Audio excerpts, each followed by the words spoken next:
Perkenalkan, nama saya Didik Heriantoro. Saya dari Desa Bojong Kojor, Kecamatan Mungkit, Kabupaten Magelang. Kami di sini usaha budidaya ikan untuk pembesaran ikan nila dengan sistem bioflok.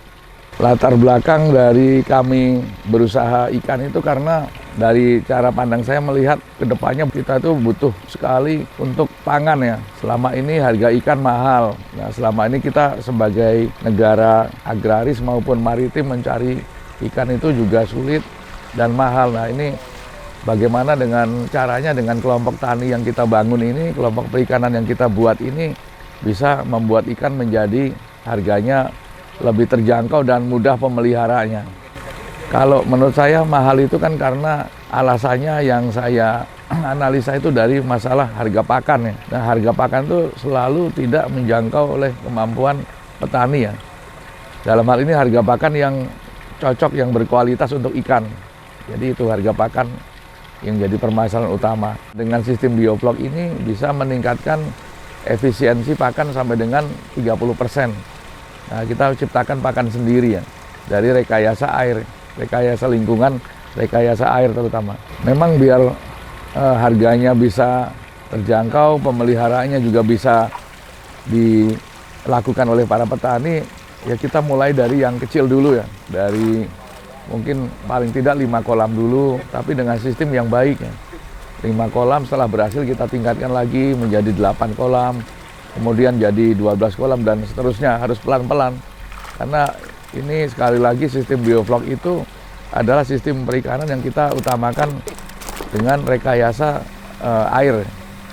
Kalau di sini yang kita pelihara itu utamanya sesuai dengan pemerintah memberi nama di kampung kita ini, desa kita ini namanya Kampung Budidaya Nila ya.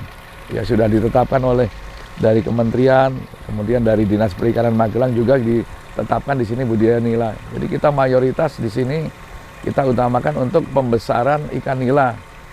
Juga kita buat edukasi bagaimana untuk pembesaran sistem perikanan ikan nila dengan baik. Kita juga sudah menjadi pusat edukasi bagi masyarakat ya, dan sekolah-sekolah di sini. Selain nila kita juga coba di sini lele ya. Lele dengan tebar padat ya. Ya, 1 kolam dengan diameter 4 itu kita coba di 8.000 ekor ya. Artinya di luar konsumsi, di sini kan kita juga merangkul ya beberapa komunitas ya, pemelihara ikan nila, ikan lele, juga ada ikan hias. Yang kita pilih ini kan di sini koi ya. Kita kembangkan bagaimana koi bisa lebih besar dengan sistem bioflok. Kita sudah mulai dengan 5 kolam ya, dan hasilnya lumayan baik ya. Pertumbuhannya lebih cepat dan warnanya juga lebih bagus.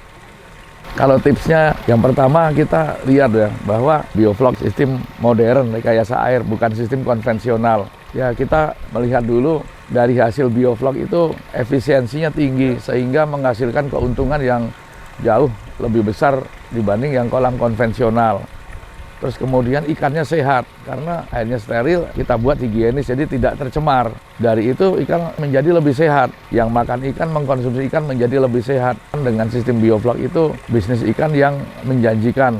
Cara mudah pemeliharaannya maupun keuntungannya juga bisa lebih baik dibanding kolam konvensional. Cara budidaya yang baik itu kita mulai dari airnya ya. Kita ambil dari air sumur ya, sudah kita sterilkan airnya ya, jadi tidak ada sampah, tidak ada polusi air. Nah, kemudian awalnya kita kasih untuk probiotiknya, terus kemudian kita kasih molase, semuanya terukur. Kemudian kita tambahkan dengan bibit yang berkualitas juga. Nah, yang paling penting juga adalah masalah mesin aerator, karena dengan bioflok itu diharapkan ikan itu mendapatkan oksigen yang lebih banyak di air ya. Ada bakteri yang kita ciptakan dari sistem bioflok tadi. Nah, ini lebih ke arah penambahan oksigen maupun tambahan makanan dari sistem bioflok. Nah, kalau sistem bioflok keuntungannya panen lebih cepat. Rata-rata kita panen itu di 3,5 bulan ya. Ukuran sekitar 1 kilo isi 4 atau 5, 3,5 bulan. Maksimal 4 bulan kita sudah panen. Dari ukuran ikan 8 cm. Terus cara panennya juga mudah ya. Tidak perlu pakai jaring yang lebar, cukup kita buka pipa 1, airnya keluar langsung diambil. Ikannya lebih mudah dipanen ya. Jadi nggak mesti mengerahkan orang yang banyak gitu. Terus rasa ikannya juga enak, beda dengan ikan kolam konvensional ya. Jadi ikannya rasanya gurih, dagingnya lebih tebal dan tidak bau tanah. Nah, tuh. Dari pengalaman kami dengan 60 kolam lebih ini, begitu kita panen itu kita bingung buangnya pertama. Akhirnya kan bakul-bakul atau tengkulak datang. Cuma harganya kan sangat murah. Itu yang jadi masalah. Akhirnya kita bikin siklus pemeliharaan ikan. Kita tebar bibitnya setiap 2 minggu. Jadi setiap 2 minggu sekarang kita panen kurang lebih 500 kilo atau 5 kuintal. Pasarnya kita sudah ada kelompok ya. Kita coba nggak lewat bakul atau tengkulak, kita coba langsung trading pasar. Ke trading pasar juga hasilnya nggak maksimal. Akhirnya kita buat bumbu, kita buat marinasi, kita packaging, kita kemas. Langsung kita pasarkan ke pasar. Jadi ikan sudah diolah dengan bumbu. Yang lebih menguntungkan lagi karena kita di bidang perikanan, kita buka rumah makan yang langsung ikan. Nah itu pelan-pelan menjadi populer ya. Semacam ikan yang berkualitas dan ikan yang bergizi yang kita pasarkan. Nah kita buka sampai ke resto ikan. Pelan-pelan pasti berhasil kalau kita fokus. Ke depan kita akan coba menciptakan ya pasar mini lah untuk menyeimbangkan harga pasar ya. Supaya teman-teman petani di sini bisa menikmati keuntungan yang sebenarnya nggak lewat yang selama ini mereka jual ya. Nah kita buat nanti kelompok kita ini coba akan kita bikin semacam grup pasar lah. Artinya konsumen bisa langsung beli ke sini. Nah supaya dapat harga yang lebih murah dan ikan berkualitas dan membuat iklim usaha yang baik. Nah kalau masalah penjualan ikan itu kadang yang sering dikeluhkan oleh para petani ikan itu kan masalah jumlahnya atau timbangan ya. Yang baik menurut saya kita edukasi di sini timbangan ikan itu ya timbangan yang digital ya.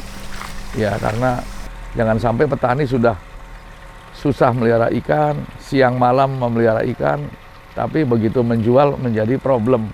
Salah satunya karena faktor timbangan yang tidak akurat. Harapan saya dengan kita bikin sistem bioflok ini dengan dibina oleh kementerian maupun dinas perikanan di tempat kita nih di Kabupaten Magelang sudah terlihat di sini efektivitas maupun efisien dalam memelihara ikan.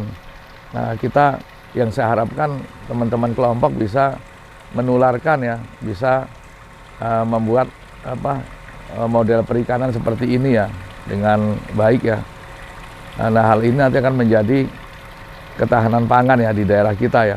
Jadi harga ikan tidak terlalu mahal dan masyarakat untuk makan ikan sudah tidak lagi mahal dan sudah bisa sehari-hari kita dapatkan dengan mudah. Dengan kita sering makan ikan, dengan gemar kita makan ikan, nutrisi yang akan kita makan itu akan menjadi baik untuk pertumbuhan tubuh anak-anak terutama maupun meningkatkan kecerdasan otak anak-anak menjadi lebih baik, maju untuk generasi muda ke depan. Oke. Perkenalkan, nama saya Wahyu Hidayat Furqon. Saya penyuluh perikanan di Kabupaten Magelang. Saya merupakan pembina atau pendamping dari kelompok pembudidaya ikan Mina Athena. Jadi harapan saya sebagai penyuluh perikanan di Kabupaten Magelang ini, untuk Mina Athena ini diharapkan bisa menjadi pionir kegiatan budidaya ikan nila sistem bioflok, tidak hanya di Magelang tetapi juga untuk di Indonesia. Karena kenapa? Selain sistem bioflok ini, Pokdakan Mina Athena ini juga salah satu pionir atau salah satu pokdakan yang sudah mendapatkan sertifikat CBIB. Apa itu CBIB? CBIB itu cara pembesaran ikan yang baik itu, dan untuk mendapatkan sertifikat itu tidak mudah karena memang perlu ada auditor, perlu pengawasan dan lain-lain. Fungsi dari memiliki CBIB, sertifikat CBIB tersebut? Nah, ini sebagai tambahan juga, Pokdakan Mina Athena ini sudah bisa menjual ikan ke salah satu supermarket terkenal yang ada di Indonesia. Jadi untuk masuk ke situ, Pokdakan Athena sudah memiliki sertifikat tersebut. Jadi selain itu fungsinya juga meningkatkan nilai jual dari ikan nila. Mungkin di pasaran harga jual nila sekian, tapi di Podakan Mina Athena ini harganya bisa lebih mahal dan dijamin kualitasnya karena sudah memiliki sertifikat CBIB. Selain itu, Podakan Athena ini merupakan mendapat ranking 10 besar di Indonesia yang menjadi salah satu kampung perikanan budidaya dari sekitar 200-an kampung perikanan budidaya yang ada di Indonesia. Jadi harapan saya atau harapan kami sebagai penyuluh perikanan dan dari Dinas Peternakan dan Perikanan Kabupaten Magelang, Mina Athena ini selalu berkembang lebih baik dan menjadi tempat edukasi terkait budidaya ikan nila bioflok. Bagi teman-teman yang ingin belajar ikan dengan sistem bioflok, silahkan berkunjung ke Mina Athena. Di sini ada pusat edukasi perikanan, baik dari segi pemula sampai dengan tingkat profesional. Dan bisa beli ikan, baik beli langsung mentahnya maupun bisa menikmati olahan ikan di resto kami. Jadi resto Sawah Kakung di Mina Athena. Terima kasih sudah menonton video ini. Jangan lupa subscribe Cap Cabung.